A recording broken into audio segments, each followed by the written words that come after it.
한다고 그랬어? 비상계엄을 발령하거나 해제할 때 국무회의 심의가 필요한 것은 계엄법상의 요건이죠. 네.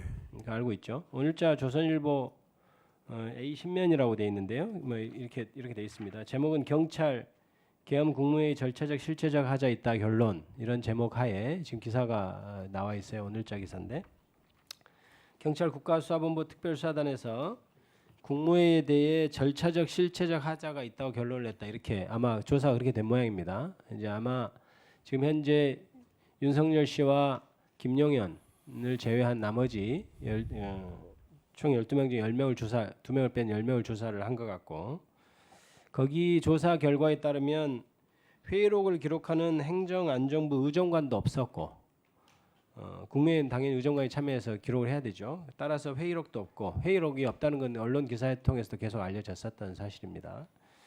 그리고 심의가 이루어졌다는 문서도 존재하지 않는다, 이제 이렇게 조사가 된 모양이에요. 잠정적 조사 상황이니까요. 그리고 계엄 선포에는 우리가 흔히 예를 들던 1980년 그 계엄 선포 문서에는 부서한 것이 다 있죠. 근데 여기는 이번엔 부서도 없었습니다. 사안이 이렇다면 비상계엄은 절차를 지킨 것입니까? 절차적 요건을 과연 지켰는지. 사안이 이렇다면, 예, 제가 말씀드립니다. 요 내용, 사안이 이렇다면 그 상황에서 판단을 어떻게 하시겠어요? 절차적 요건이 갖춰졌는지에 대한 심리 과정에서 지금 말씀하신 요소들이 중요한 요소로 평가될 수 있을 걸로 생각을 하고 있습니다. 계엄의 실체적 요건, 그다음에 형식적 요건이 당연히 갖춰져야 비상계엄이든 뭐든 적법하다고 할 수 있겠죠. 맞습니다. 그런데 절차적 요건은 실체 요건 못지않게 굉장히 중요한 것이죠. 그것이 오히려 있습니다. 실체 요건보다 더 강조되는 것이 요즘의 추세고, 맞습니까? 네, 그렇게 이해하고 있습니다. 그렇다면 저는 이렇다면 비상계엄이 절차적으로도 전혀 지켜지지 않았다, 이런 생각을 하는데요. 문제는 지금 이것을 국무총리는 헌법 제86조 제2항에 따르면 대통령을 보좌해서 행정각부를 통할하죠. 그렇습니다. 그렇다면 국무회의의 위원으로서 국무총리도 만약 이런 상황이라면 비상계엄을 선포하려면 제대로 된 국무회의가 있어야 한다고 말을 하고 그렇게 하도록 했어야 될 것으로 보이는데 어떻습니까? 일반적으로는 그렇게 말할 수 있겠습니다. 그렇게 말할 수 있겠죠. 그것이 국무총리 역할이겠죠.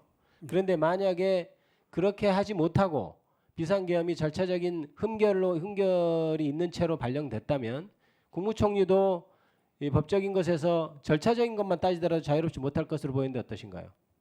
구체적인 사안과 관련된 것이어서 제가 답변하지 못하는 것을 용서해 주시고요.